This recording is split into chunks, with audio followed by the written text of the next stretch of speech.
about straining for that logo on the side of your helmet and not the name on your back? Yes, sir. Because we know what it represents. It represents everybody here you see and everybody you can't that we've talked about. I'm here to strain with you, men. I swear to God, I'm here to strain with you. Let's go. Everything you got, strain with everything you got. Let's go. Bills on 3. 1, 2, 3. Bills.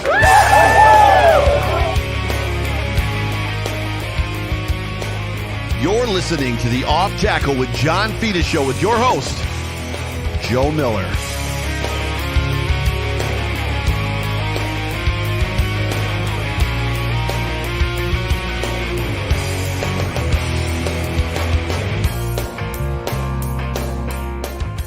Well, what is going on, everybody? Welcome, everybody, into the Off Tackle with John Fina show, brought to you by the Market Dominator team on the Buffalo Rumblings Vidcast Network, presented by Picasso's Pizza. Treat yourself to the most flavorful pizza on game day. Picasso's. We are Buffalo Pizza, shipping local and nationwide. Order online at picassospizza.net. John, I'm Joe. That's John. This is Joe, host of the show, star of the show, former Buffalo Bill. I'm just a dude with a beard that just kind of hangs out. But you can find me on Twitter if you so choose to, at Joe Miller Wired, and you can find that guy on Twitter at John Fina. John Fina, how you feeling? I'm good, Joe Miller. I'm really good. How are you? I am feeling good. So something about being out in the cold yesterday has gotten me a little bit. So I'm a little zapped energy-wise, but I'm going to bring it for the next hour. I love how you rise to the occasion like that. Oh, my God. Yes. You're like our ninth string secondary player showing up. And exactly. Yeah. That's how I feel. Like it. So put me in, coach. I'm ready to go. We're going to kick this pig. We're going to do the best that we can. I never heard that expression, and I hope to never hear it again. What, you like barbecue food? You like barbecue pork and stuff? Kick this pig. We're going to kick this pig. I'm sorry, everybody. But so what we're going to do is we're going to take a moment to welcome everybody to the show. So all of you in the chat comment section, Tracy Fichter, Sarah Larson, Ralph Wilson Sr., Dan, Buffalo Freddy's in the room, Dave Thorpe, Saxon Dave is in the room, still in Buffalo, all the way from the UK. The UK. Daniel Gauris is with us. Nice. Amanda is here. She figured out how to change her last name. That's talent right there, because it was her old last name for a very long time. Richard Rush. Jason Humbert is in the room. It's good to see all right. It's good to see all you guys. And everybody, by the way, is excited to see you, Karen Idzik, Jessica Tennis, and the Trek reviewer. Welcome. Everybody's excited to see you. You're coming into town Packers week, right? Yeah, something's wrong with your mic now. I adjusted my gain. Maybe you can adjust yours. What's wrong with it? I'm coming in for the Packers game, but anybody in the chat who's going to be at Kansas City, I will also be at Kansas City. I can't, for some reason my chat function isn't working, so I can't say hello. So hello everyone in the chat. So even if you log into YouTube and watch, because I have the YouTube program pulled up over on my other screen. Through the YouTubes? Yes, I do. So we do have our very first super chat. And can you hear me? Because you did this to me a couple weeks ago. You said my mic wasn't working right. And everybody in the comments, no, you're good now. I changed nothing. I don't know if you're good, but I changed nothing. I think the last time I tried this, it was playing us over us. Well, you got to mute it. You got to mute it. Did that work? Well, I don't know. Did it? When I mute my computer, then I muted you too. No, you want to mute it on the screen. You want to mute YouTube. So yeah. I think I got it. I see everybody now. Hi, Mimi. Is Mimi in there? I see people saying hi, Mimi. Yes, Mimi is in fact here. She says, "Hi, friends, go Bills." But we have a super chat for the Pullout King, who appropriately says the Bills did it. They pulled it out. Oh dear God, this is a family show. So with that, on that note, why don't we take just a moment and hear from, I didn't finish it out. So welcome everybody. We are Super Chat Live. If you want to get our attention, if you want to ask John a question, if you've got a comment for John, just as Pullout King just did, you can super chat us and I'll read that off and ask your question to John. Please like and subscribe, whatever channel or platform you're watching or listening on.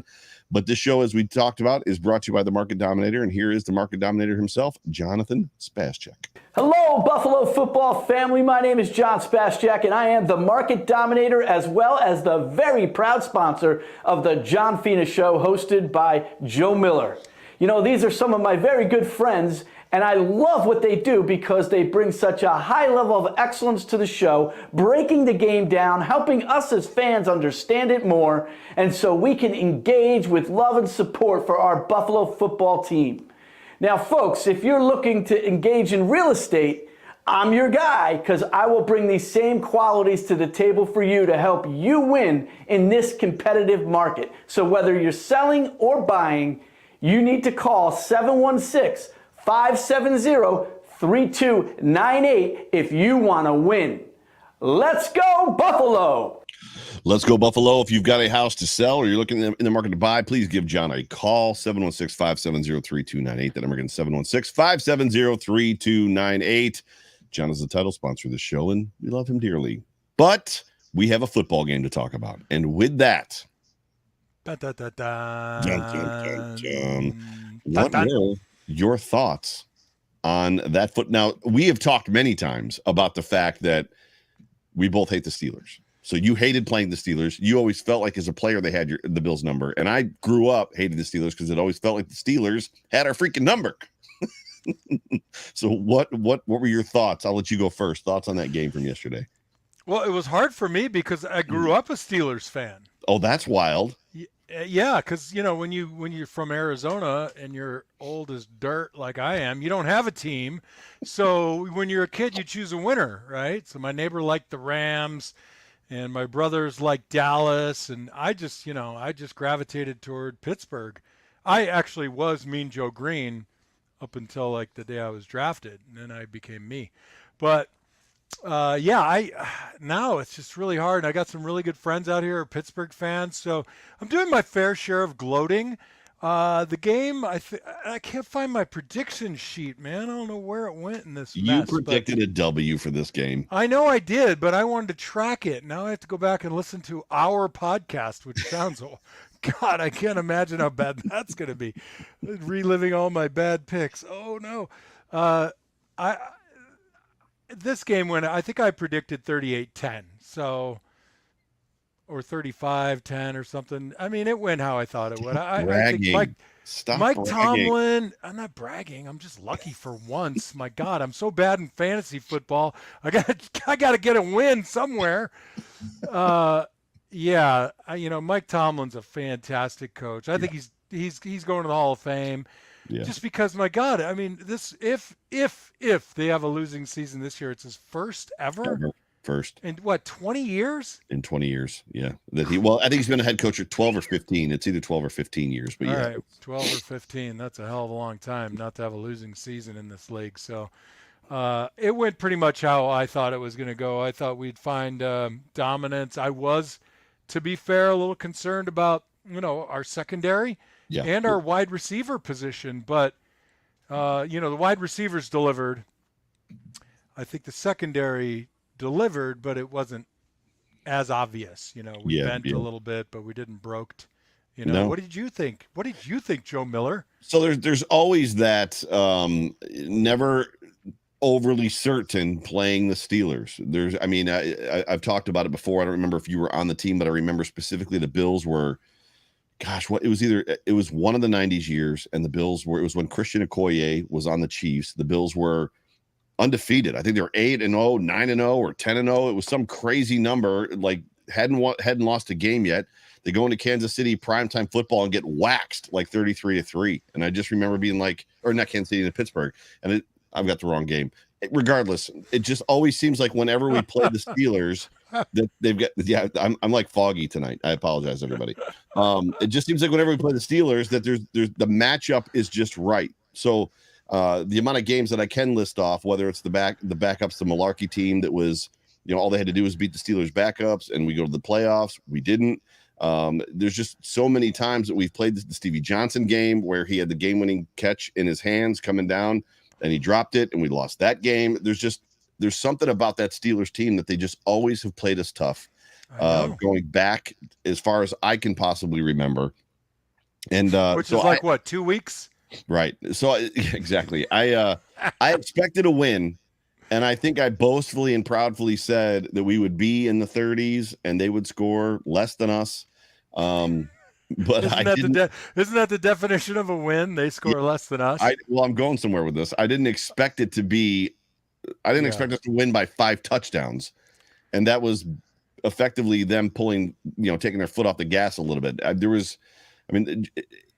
I was in the stands rooting for the Steelers I wanted to see a little bit of game action. I wanted to see the Steelers kind of not score a lot or threaten the game, but I wanted to see a situation. You wanted to see Josh Allen throw for another 175 yards. I wanted to see it keep there, going. I fixed it for you. Yes, I was looking forward to seeing Josh Allen continue to press and just impose his will on that game, just to see what it would become. And the Steelers, if they were kicking field goals, they were missing them. If they were going for it on 4th down, they weren't. They were turning it over on downs. The Bills had a day. Josh Allen had a day. Gabriel Davis had a day. Kenny Pickett actually played very well, decisive in the pocket, throwing the ball, throwing darts. He was reading and reacting and getting the ball out. That's a really great question for you. That's the first game he's ever played as a pro. Started. And that defense with that crowd. What were your thoughts on Kenny? Well, I agreed with you, and I listened to your pod last night, and it's just so funny. It's like, it's never enough, right? Right. It's never enough. It's never enough. It could be 75-3, and there's that one punt return that we didn't take back to the house. Right. I don't know what to say. I mean, having been there. Like I'll win by 1. I'll take it, know, and it's a beautiful thing, as long as it's a W, right? When you win by 1, and then you can tell everybody to easy family show, John. Shoot, sorry. Yeah, I get it. Look, I mean, it's so hard to win a football game, even when you have, this guy and that guy. It's still hard to win a game. So, look, I'm okay with winning by 1 or winning by 35. I'm good. I just like the W. Right. Big dubs, Joe. So what is? But what were your thoughts on Kenny Pickett watching him play? Oh yeah, I avoided that question. I think it's you change the way you play defense when you get enough of a cushion. I think. So he was good. He was accurate. I think he was decisive. What I do like about him in this game is they really put Elam to the test, right? They I don't know if you'd say they went after him, but he had some balls caught around him, and I think he was probably feeling a little good. He had some sort of a PFF rating that was off the charts for a rookie, and it's a good way to get a little humility in a huge victory where the ball comes your way a little bit as a DB, and it just gets you better. So thank you, Kenny Pickett, or as I said, Wilson Pickett, and you said Kenny Pickens. Sure, but he looked good. He looked good, man, and I think with the right personnel around him, that team comes together. But I don't think their offensive line is that very. Wait. They were saying this on the radio today. So he doesn't have much around him. Okay, his offensive line might not be the best in the world. It's not terrible. That dude has Chase Claypool. No. He's got some decent weapons. Pickens. He's got Deontay Thompson. He's got Najee Harris. So you didn't let me finish, which was cool because I don't ever cut you off. That is not true either. We're breaking up. I'm just saying he's got. We're breaking up. He's got tools around him. He's got. You didn't let me finish. All right, finish. Well, they're not playing very good defense at the moment, I think their offensive line is pretty average. Although he does have some pretty good weapons, he's got a good tight end. Yeah. And I love Chase Claypool, except every time I play him in fantasy, he gets like 1. And then when I don't, he gets like 18. And then Pickens looks really good. And I was thinking about drafting him, and then I didn't because I suck at fantasy. But so my point is, if they get a few more positions in place on defense and they improve their offensive line a little bit, whether by player, by personnel, I think they get right back in there. I don't know that they can do it this year. I mean, I think there'll be a lot of doubt swirling, and they're not in the easiest division. So, doesn't look great for them. Yeah, and there's comments saying that their offensive line is awful. Awful is a fun word because all it takes, you look at the Bills even last season, the offensive line was not great. They flip one guy, they put Ryan Bates in, and all of a sudden the offensive line is actually respectful. But so I mean, it's sometimes it's the offensive line is a unit, right? It's five pieces that all have to work together, kind of in unison. Well, it's more than that, Joe. It's a nebulous way to place blame without actually having to explain it. It's like our politicians. You just throw a platitude out there and nobody ever says, show me. Right. Show me your source. Show me your research. What do you got? Right. Right. Nobody does that. Right. And it's easy because it's like this amorphous blob that weighs in at about, 1,500 pounds. So it's easy to just, the offensive line's not playing well. Well, we're going to talk a little bit about that. But I'm not bitter. It sounds like you are. No. It's not the therapy sessions that I have on WebMD or, what do they call that where you do it through the phone? I don't know. Every time I've gone to WebMD, it says I have not cancer. WebMD. It's like somebody my pinky fingernail is a little bit sore in the front right corner. You've got cancer. Go to your doctor right away. You've got cancer. It's like I don't think it's cancer. I think I've got a splinter. I think it's what virtual doctoring. What's it called? Now it's gonna make me crazy. Somebody in the chat. I don't help know. Me. It's been a so rough day. anyways, thoughts of the game. It went the way that I expected as well, but I always in the back of my mind have this feeling that the Steelers are just going to play us tight. And the reality is that's the worst beat that Mike Tomlin has ever faced. So there's something to be said for that feeling that like they do a good job of trying to keep games close. They coach their players well. They've got good weapons. Kenny Pickett threw for 320 something yards, which was insane. So, but it went the way that I thought that it would. So. I'm glad that Mike Tomlin got to experience his worst loss at the hands of the Buffalo Bills. Yeah. I frankly, it gives me a little sense of pride because we've suffered some pretty horrible losses in the past 20 years. It's been longer than that.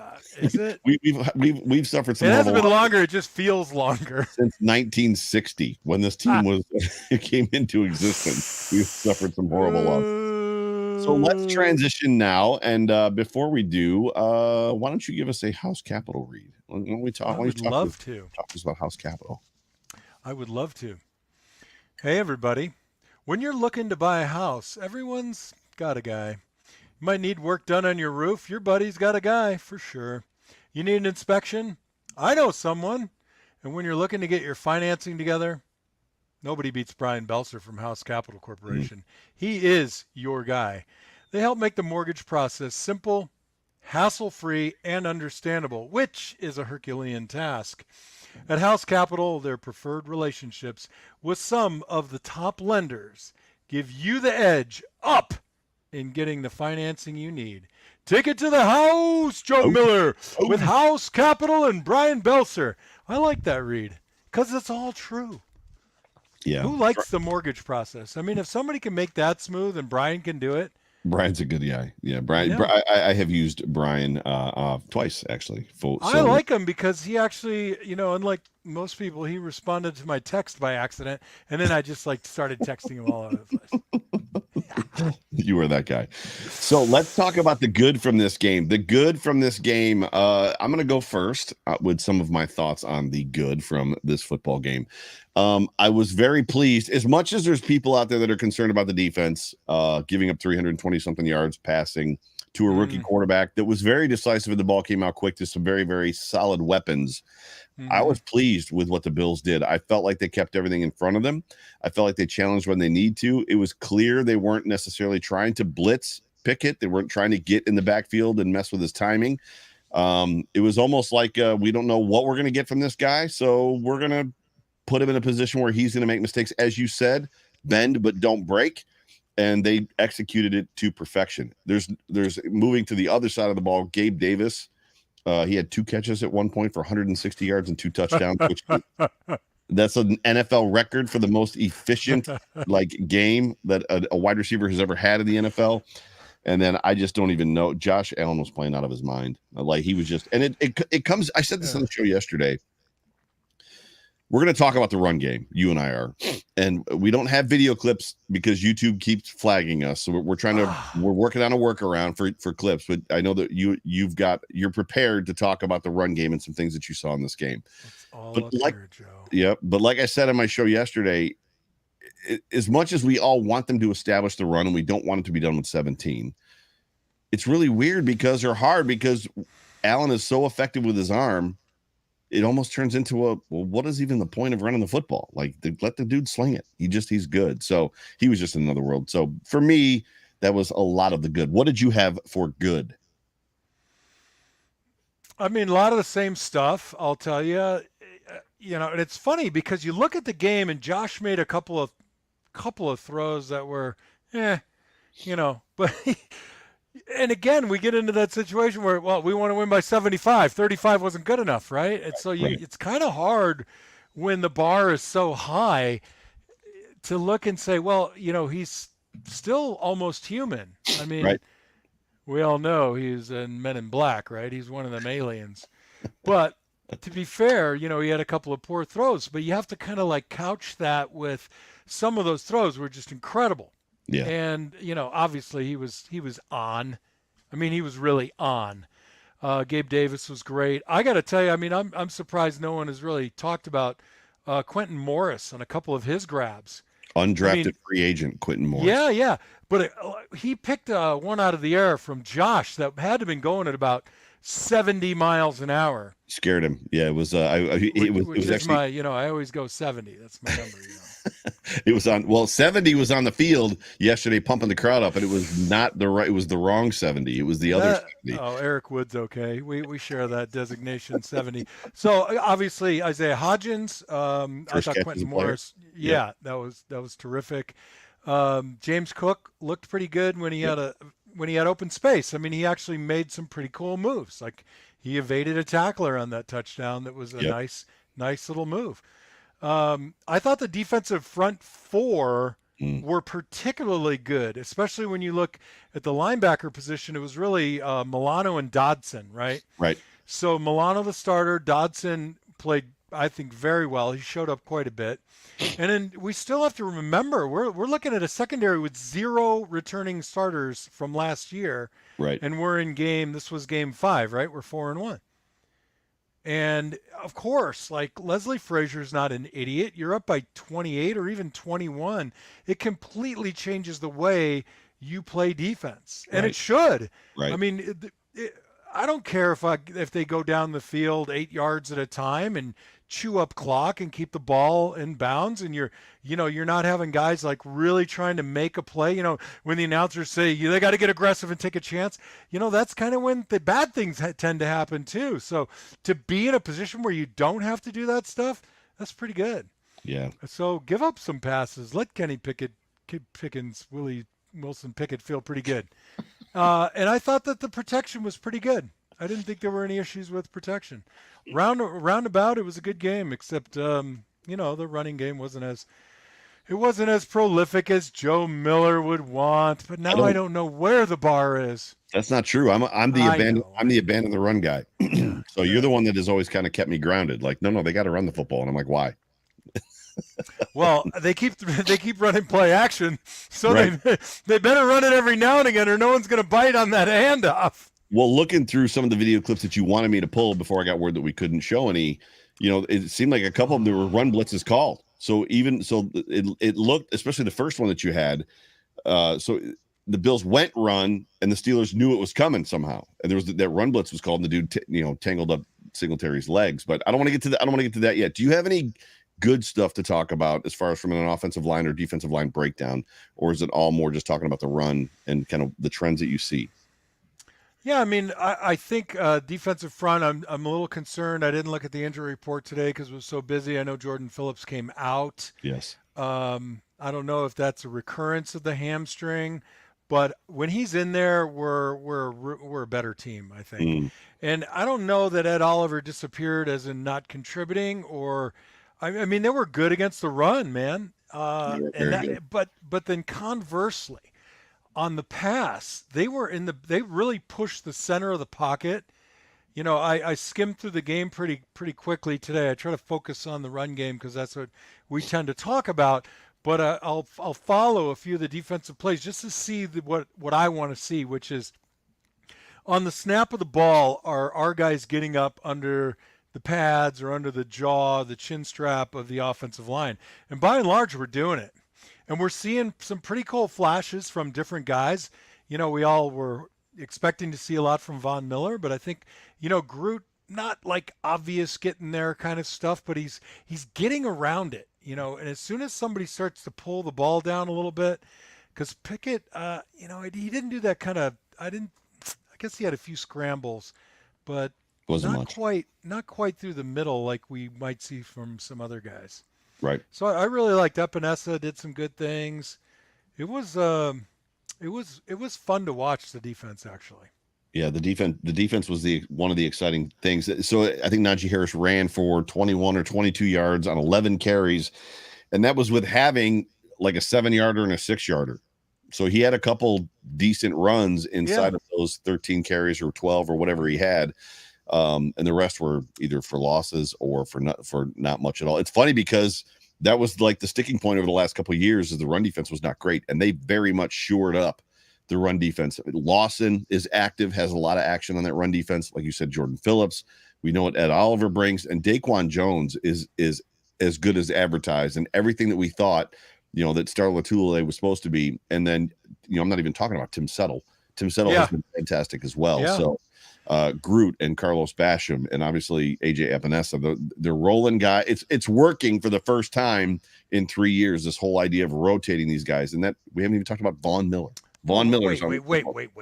Wait. Yep. What was the Bills' defense ranked last year? Number 1. What was it ranked the year before? Number 1. It's And number you're 2 right saying now. it's finally working? Hang on a second. Time out. None of us were happy with what the defensive line did last year. I know, and I wasn't either. But it's just so weird because, you know, like you pull out a single position group, and then, but you look at the overall, and you're like, well, wait a minute, that doesn't make any sense because we were dissatisfied here, but we finished at the top. Like, how does that work? Well, they how were does number that one. Compute? Number 1 in scoring defense. So they were giving up the least amount of points, and they had the best pass defense. That's basically how the last 2 years have gone. They were the number 1 scoring defense, and they were the best pass defense in the league. Where did we fall against the run? I think it was somewhere between 5 and 10. I can't remember. It wasn't super low, but it wasn't Still not bad. Yeah, it wasn't number 1. But that was the whole conversation. How can this defense get better? And they are better right now. Right. Well, and I mean, I don't think that we skirted around it. I mean, I sometimes get to be too big of a fan and get all Pollyanna, you know, because I like to root for guys, having been there and had people kind of, you know, scream things at me in the parking lot as I was leaving on the loss, you know. So I those guys have feelings, maybe not. So I try to stay positive. Maybe that's my my tragic flaw. You have no tragic flaws. You have none. Might. You have none. So yeah, but it was overall, I mean, just there was a lot to talk. How do you pull out the bad in a game like that, right? How do you find the things to what is the work that is needed? Well, we're going to talk. Well, I mean, yeah. Is that where we are? The work? Did you just lean into that? I did. That was a segue. Yes. Are you sure we don't need to work on our barbecue game first? No, we got time. Oh, God. How come I don't get the segue? Only you get the segue? God, I can't. At least I can spell it, I guess. The work. Okay, so, but this kind of like transitions into the run game discussion, which we haven't had yet. Yes. So is that okay? Is it time now? Yeah, well, let's. Wait a minute, it's my show. Why am I asking you? Exactly. I would tell you exactly that wherever you want to take us, John.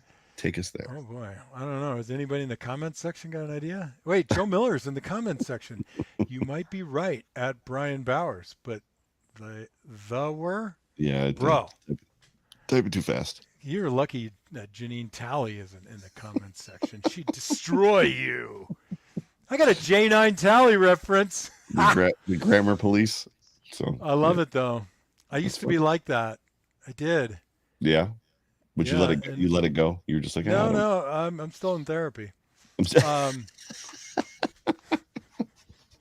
It's hysterical. Goofball.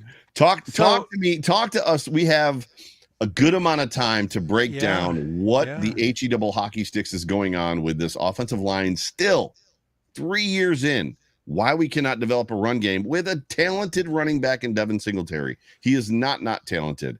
And then, oh, by the way, if you did not hear this, there's a lot of conversation out there about Christian McCaffrey coming to Buffalo. So if the Bills were to make a trade for Christian McCaffrey, who I don't know where he is in his contract last year, final 1 or 2 years, it would only cost the Bills, I think, $600,000 to get like in the salary situation. And oh, by the way, to cap that off, I don't know what you're doing. To cap CMC. Gotcha. To cap that off, it was also reported. I took screenshots, by the way. So it was reported today as well. Did you get that approved through YouTube? From Michael Balco, I have confirmation that the Bills are one of the teams that have contacted the Panthers regarding Christian McCaffrey. Michael Balco is the sports journalist, podcast host featured on ESPN and USA Today. He's from Pennsylvania. Why he would know that, I don't know, but he is stating that it is 100% accurate that the Bills are in on Christian McCaffrey. It would only cost them $600,000. However, what is I don't want to say wrong. What is going on with this offensive line, with this run scheme, and would putting a guy like Christian McCaffrey back there even matter? So let's table the CMC Christian McCaffrey conversation, because I don't know how does it just benefit the Carolina to dump his number? Is that it? No, they would more than likely be in for a draft pick. So they just fired Matt Rule. Oh, okay. Yeah, they fired Rule. So this is a long play for them. Yes. All right. I don't want to talk about that anymore. Sorry. I didn't mean to minimize your feeling. Do we need to have a moment? No, you're good. Okay. So I looked at this game in particular, and I didn't go back and look at previous games, but something popped out at me, and I was thinking about the offensive set. Now you can say it's philosophy or strategy, whatever, right? Now, we had a play, I think a couple of weeks ago, I'm not sure, maybe 3 weeks ago. You're like, oh, that play was so great. We ran to the left. We had a bunch formation.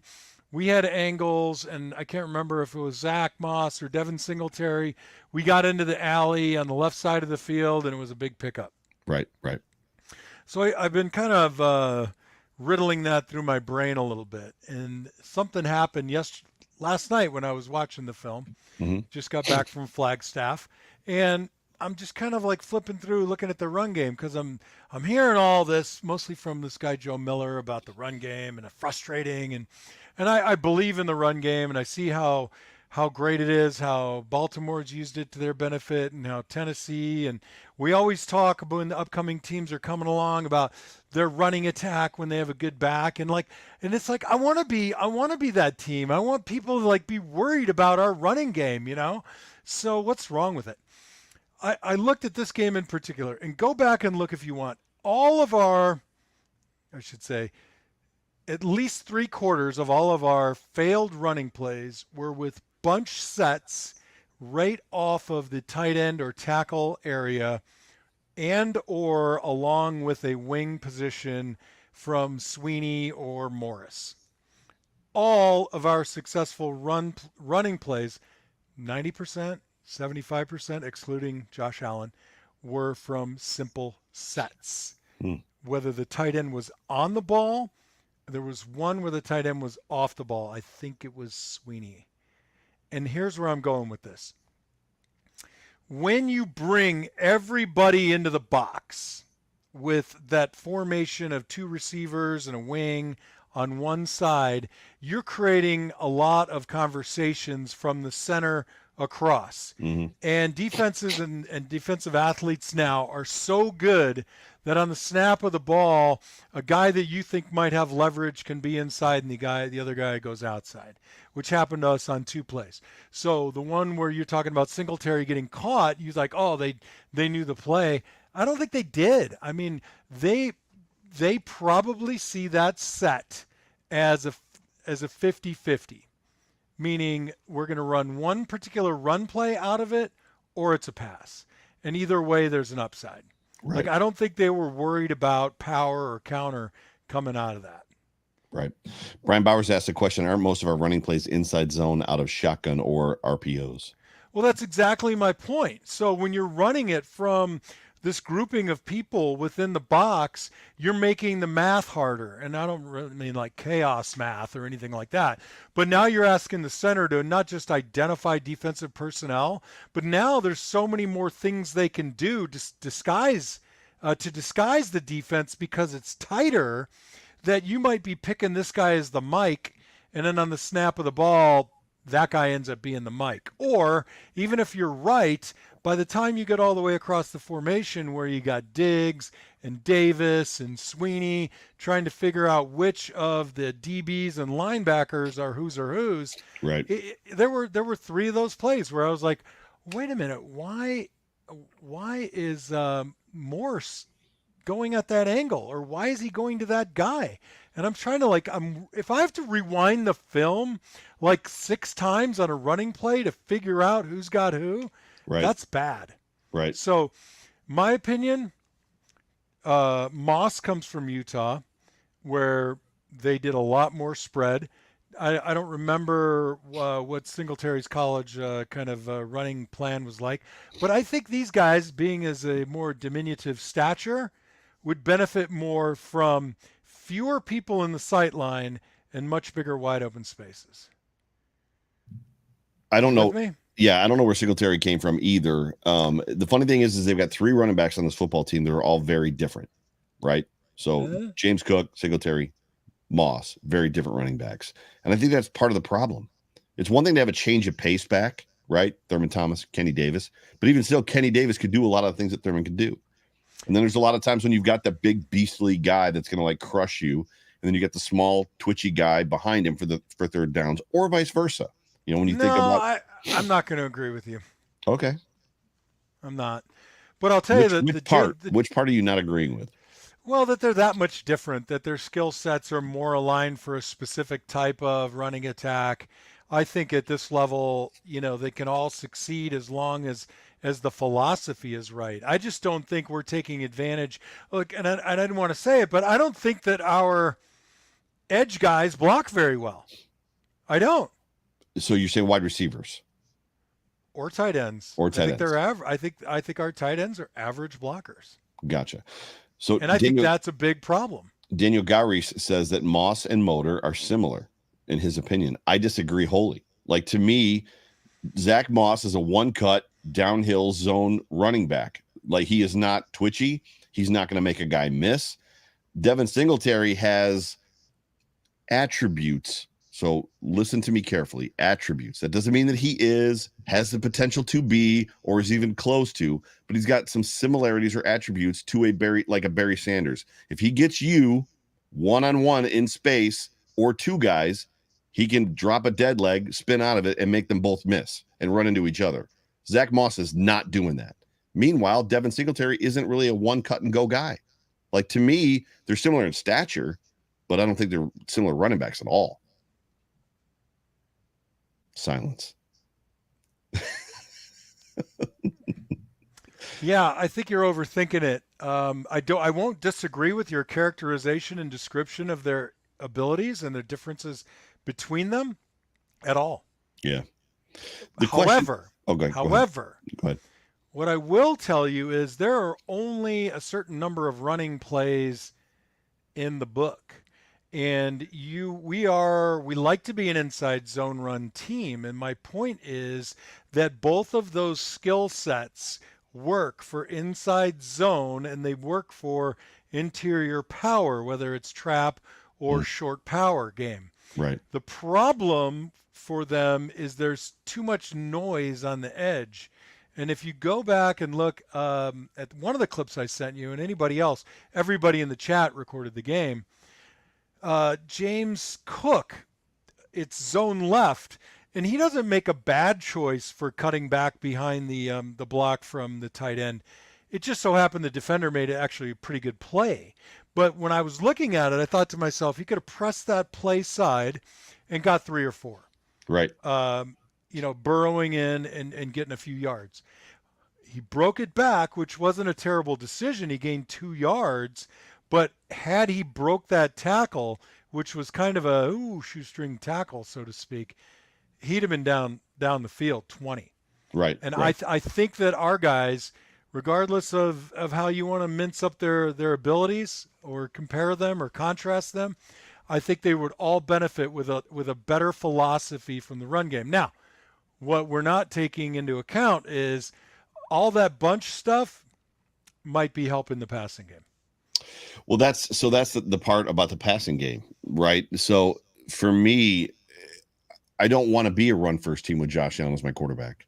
Mm-hmm. To me, the only purpose the run game serves, and I know that this is not normal, and I know that this isn't necessarily football 101. The only purpose the run game serves is when Josh is having difficulty. So you've got, to me, it's not like I want to be that team, like you said, that defenses fear our run game. I don't give a crap about that. I want a team, I want a run game that when Josh Allen is struggling, we start handing the ball off and they take over the football game, which allows Josh Allen to then start taking the game over again, right? So bringing everybody up, which opens up things on the outside and deep. So to me, I don't want to be a run first team. Well, and again, I'm not arguing that we should. Well, kind of am. I'm not arguing that we should. No, not run first. I get it. All right, but right. I'm just saying have a tighter philosophy, and I'll tell you why. You start lining up. First of all, when you have to drag the receivers over for run game work, or it's like a section in their playbook that wouldn't support like a taco, it would break through. Right. Well, how interested are you going to get those guys? I'll tell you offline a story about receivers and blocking in the run game. I can't. It's a family show, so later on. So I just think it's too much. You're not going to get their interest. You're not going to be able to rep it appropriately in practice. You just can't get the timing. There's too many people. There's too many ways the defense can line up. Right. I think if you're going to run the ball, it's a clear running situation. We're ahead by 10. We're ahead by 14. Place on the field, down in distance, move everybody out, and give our tiny little running backs, by height, not by size, the ability to survey less people in their field of vision. So, and then they'll barbecue them. Buffalo Freddy asks this question or makes a statement, and I don't know if you ascribe to this type of stuff or subscribe. Wait. We don't take statements. Well, it's a statement. I'm wondering if they're saving some run game scheme, especially for things that include Gilliam, for later in the year and the playoffs. Do you think that they're holding cards close to the vest as it pertains to we're not going to release that run game stuff yet? Jesus, did we even dress Gilliam for this game? He was in the game, and that's another thing too. It's like we ran it well with Gilliam and running some traditional fullback lead kind of stuff on the weak side, with action going this way and Gilliam going weak, and right, with kind of a counter action, and then it just disappeared. It's into the ether. I'd love that word. I'm sorry. I just like to. You're fine. The bigger problem. I don't know. The bigger concern is the fact that the Steelers were the 32nd worst run defense in the NFL. They're dead last by a lot. They're a horrible run defense. Let me answer Freddie though. Sure. No, I don't think that you're playing hide and seek. I don't. I mean, maybe they do it now, but we didn't talk like that when we were good, when we were mediocre, or when we were bad. Yeah. I mean, it's too risky. You put every play in you think is gonna take advantage of their deficiencies. Right. And that's what I would do. Although, maybe a couple of players didn't play because they weren't worried about the Steelers, because they had the 32nd best. 32nd worst. I think the worst run defense. I think it works both ways. Both things are true. Whoa, mind blown. I can tell you for sure that certain players did not play yesterday. They were just held out precautionary. Had we been playing the Chiefs, course. The chefs, they would have played. I don't think Gilliam was one of those guys. I also don't understand what you said and where the rubber meets the road as it pertains to. There had to be times You played for the early 90s era Bills where the offense was borderline unstoppable. There had to be times where it wasn't, hey, we're going to go in and what are they not good at? Well, let's exploit their weakness versus we're better than them. We're just going to go do what we do. And I felt like that's more of what happened yesterday. We're better than this team. We're going to go do what we do. So the run game almost became an aside because why would we run the ball when that dude over there with 17 on his back is really good? But at the same time, you're saying that out of the other side of your mouth, or later on, you're saying, but I want the run game when I need it. And you got to run the ball to have it when you need it. And I'm saying you're right. We're a pass first team. We got Josh Allen. We got Stephon Diggs et al. Yeah. And co, if you will. So consolidate the running game into 4 plays instead of 6 plays or 8 plays with some of these multiple formations. Right. And again, I mean, what does that say to the offensive line? Like, oh, we're going to be Gilliam heavy this week. We're going to feature a fullback, and then he disappears, and you're like, well, why? Right. Well, the reason why might be this week as you and I shuffle off to Kansas City, where it's known for barbecue sauce. However, here in Buffalo, we have our own version of barbecue sauce. So it's very clear that you get the segues and I don't. That's hysterical. I need a moment. I thought it was my show. Okay, hey, from Iman and the renowned Q42BBQ.com. The best way to recap Sunday's game is by typing Pittsburgh toilet into the Google machine. I got to be honest with you, I was so busy I didn't even read this until this very moment. Now I'll put my Joe Miller voice on. The best way to recap Sunday's game is by typing Pittsburgh toilet into the Google machine. Check that out. And then head on over to Q42BBQ.com. Get your all-natural, made-in-Buffalo barbecue sauces and rubs. KC style, in fact. Punch in that coupon code, all caps. Joe, say it. Fina Show. Fina Show to save 15% off your order. And that's the letters QUE 42BBQ.com. Yeah. All caps, Fina Show. I actually had somebody reach out to me on Twitter and said that they didn't capitalize the A in Fina Show and they didn't get their 15% off. Oh, really? So it has to be capitalized. All caps. Wow. No, I'm just kidding. I just made that up. Why do you got to do that?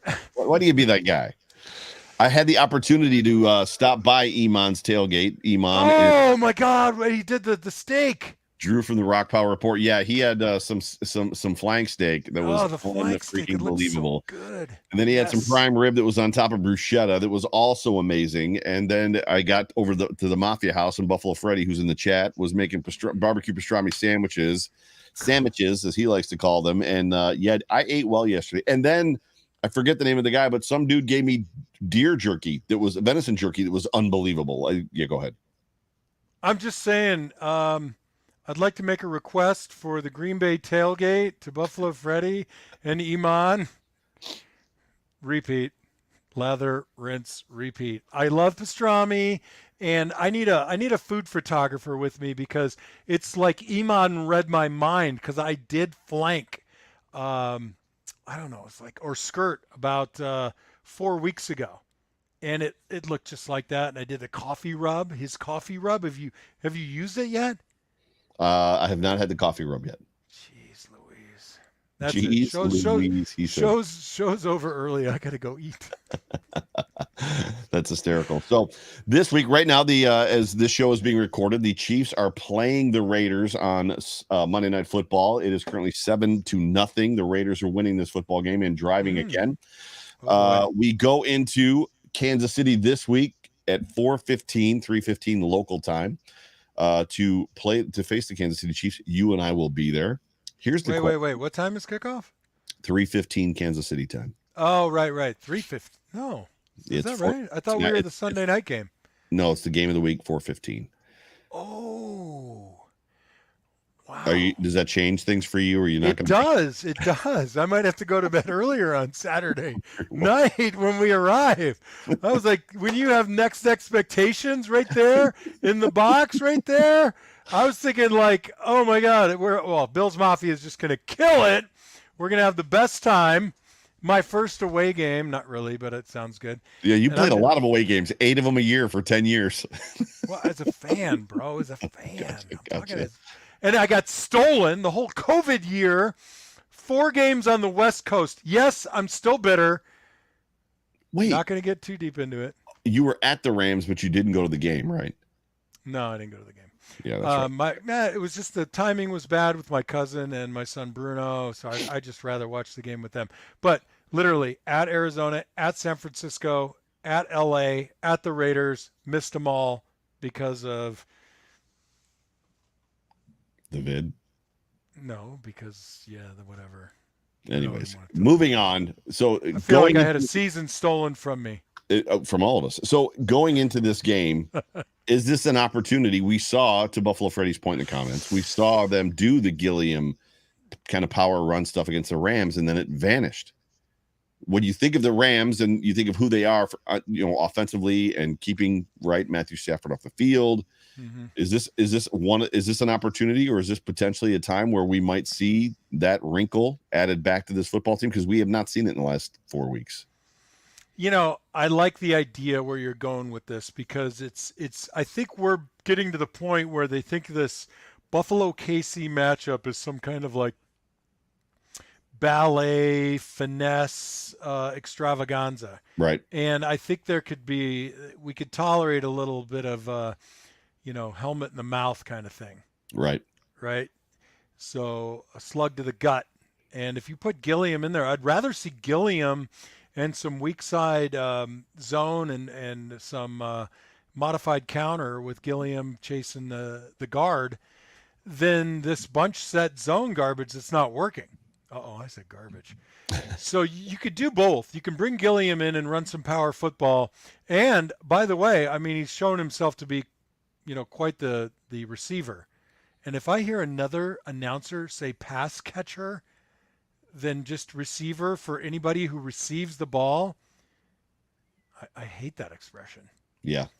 So I like it. I like the idea of bringing some power to this game that's kind of getting a sort of a finesse legacy to it. The matchup, Well, when you talk finesse legacy, are you talking about the difference between, power football, smash mouth football, or do you see this as being a potential high scoring game where it comes down to who has the ball last? Well, that's what it's been. That's what it's kind of been, I think. People thinking that it's 2020. It was the Chiefs were here, right? And it was in that rain game, and the Bills tried to do the whole BS route. The Bills did the Dick Duran.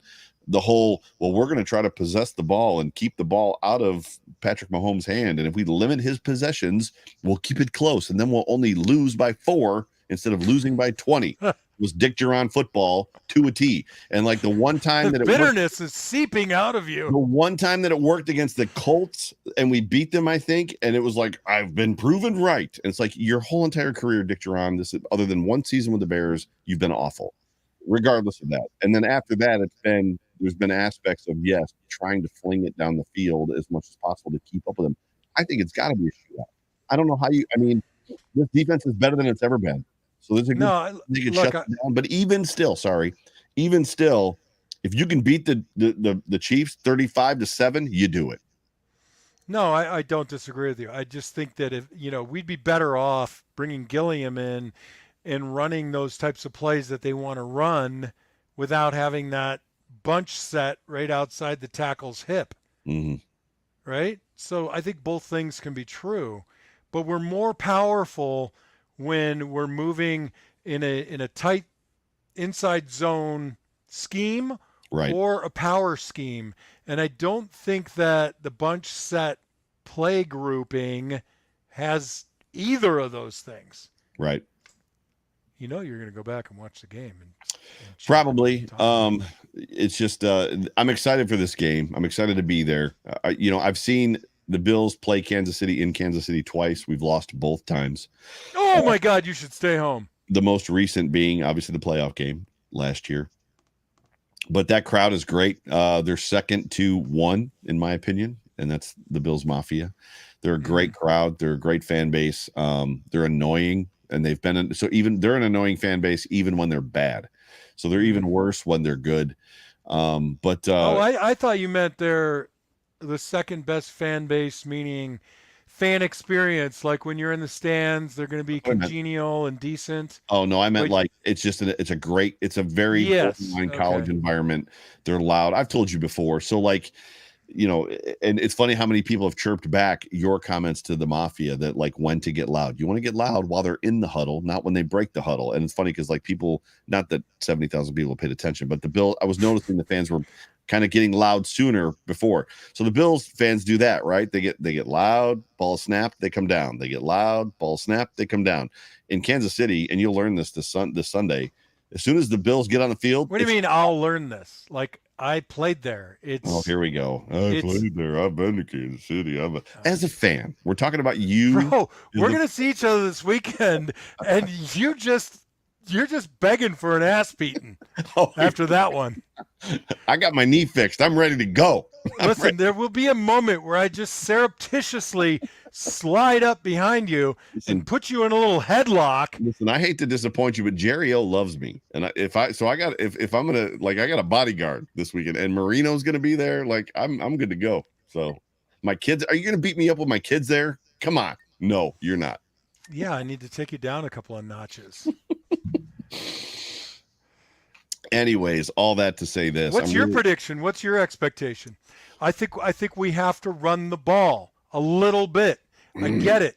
We got to be able to run it. Clyde Edwards-Helaire, when we're least expecting it or need him to fall down the most, always picks up 7 and gets that damn first down.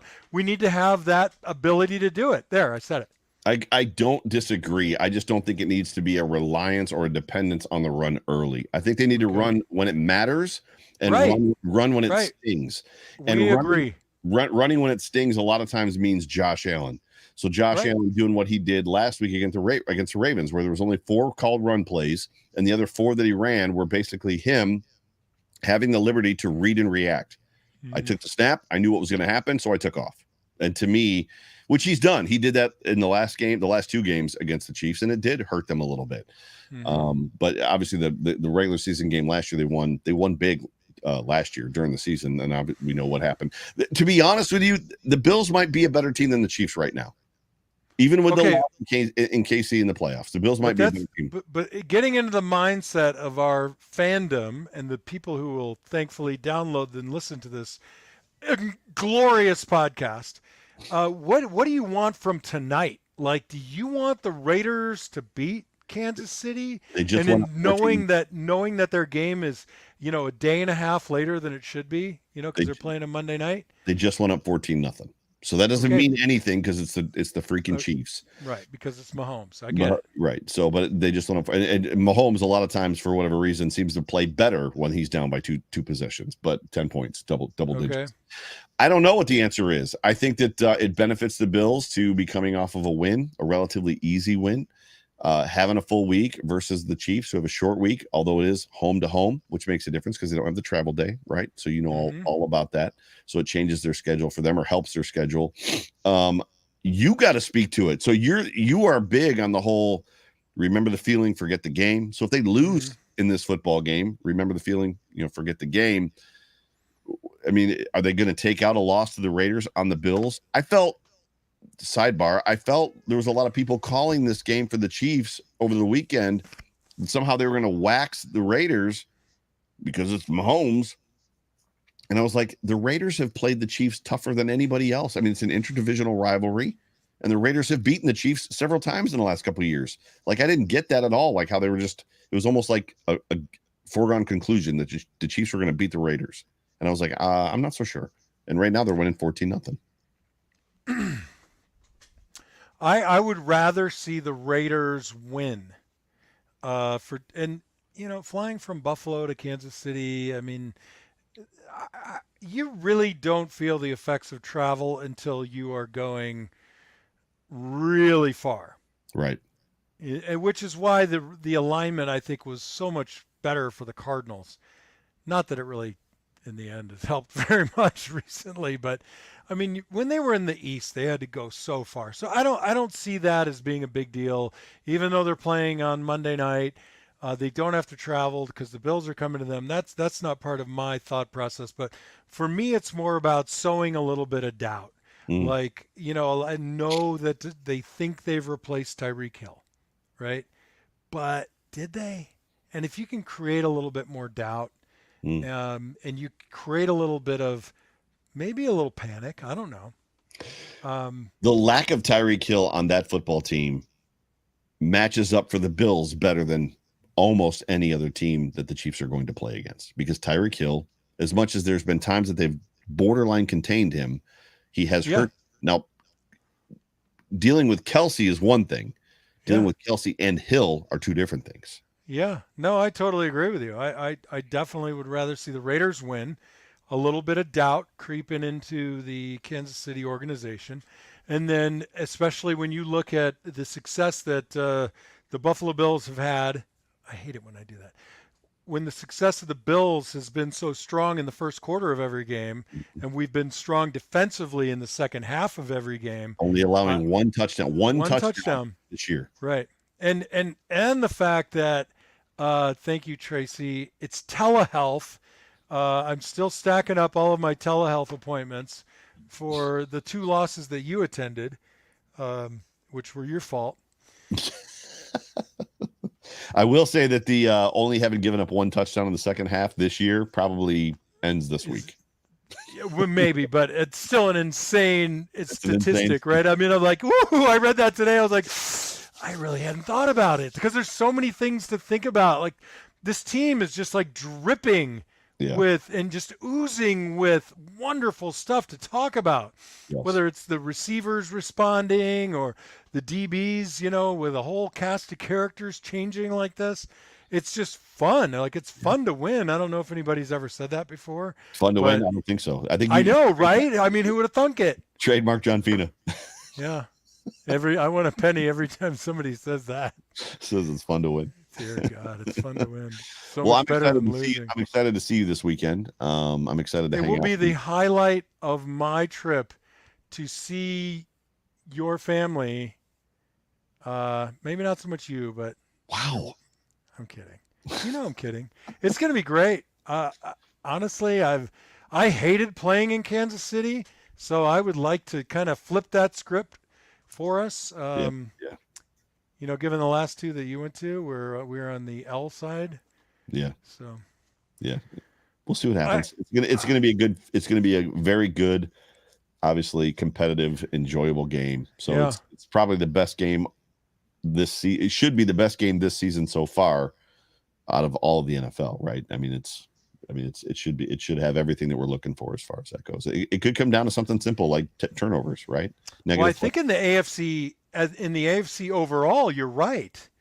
Baltimore doesn't look as scary, and it's not just because of what we did to them. It's what Cincinnati did when you didn't think Cincinnati's a really great football team right now.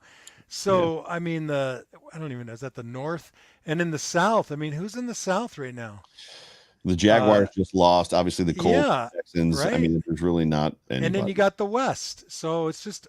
And it was supposed to be 4 teams from the West that could destroy you, and then Russ is a shell of himself. Geno Smith is outplaying him with his former team in Seattle by a mile.